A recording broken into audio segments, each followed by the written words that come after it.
Berita Israel, selamat menyimak. Kamp pelatihan anak-anak teroris Hamas memastikan jihad akan terus berlanjut. Perkemahan musim panas di Gaza mengajarkan generasi muda untuk berperang, membenci Israel. Para pemuda Palestina berparade dan mengacungkan senapan palsu saat mereka diinstruksikan untuk berperang melawan musuh Zionis di kamp jihad Islam Palestina. Seperti yang mereka lakukan setiap tahun, kelompok-kelompok teror di jalur Gaza mengadakan perkemahan musim panas untuk para pemuda di daerah kantong Palestina yang mencakup pelatihan gaya militer sebagai persiapan untuk melawan Israel. Sebagai bagian dari kegiatan jihad Islam Palestina, pemuda Palestina berparade dan berlatih dengan senapan palsu dan diinstruksikan untuk berjihad melawan musuh Zionis.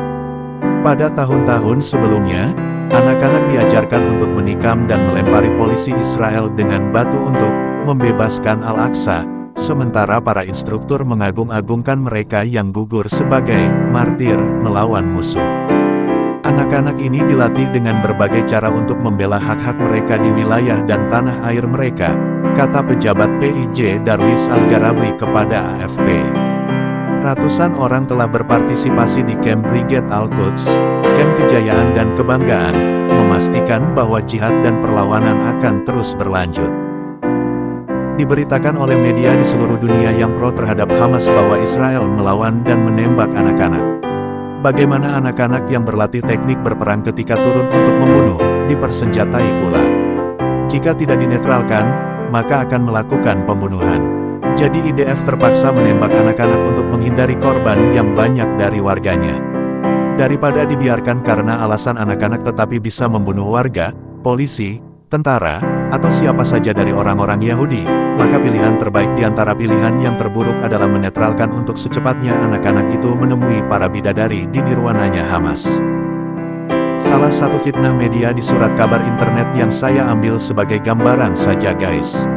Mengapa tentara Israel membunuh Abdurrahman Hassan Ahmad yang berusia 16 tahun penting bagi pertanggungjawaban internasional? Israel sering mengandalkan kurangnya bukti rekaman untuk mengklaim, menetralisir, teroris ketika tentaranya menembak anak-anak yang tidak bersenjata. Ketika mereka membunuh Abdurrahman Hassan Ahmad yang berusia 16 tahun, hal itu terekam di CCTV, sehingga membantah klaim tersebut, tulis Ben White. Invasi militer Israel ke Jenin dan kamp pengungsi pada tanggal 3-5 Juli berlangsung sangat kejam, 12 warga Palestina tewas, sementara lebih dari 140 orang terluka.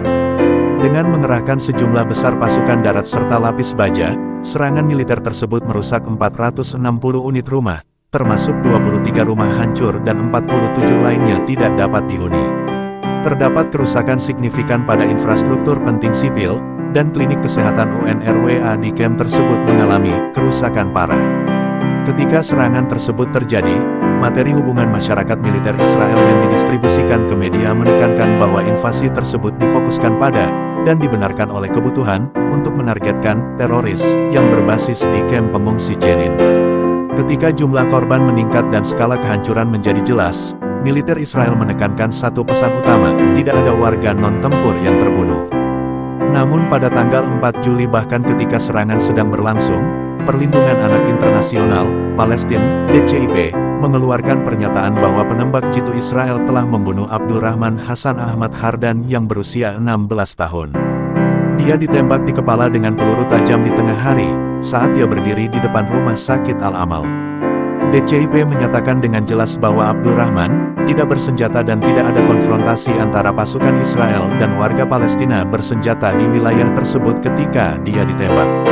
Keesokan harinya, tentara Israel mundur, dan terus memberitahu media dunia bahwa tidak ada satupun orang non-tempur yang terbunuh selama invasi tersebut. Beberapa hari kemudian, pada tanggal 9 Juli Catherine Phillip, jurnalis asing berpengalaman di The Times, menerbitkan laporan yang luar biasa.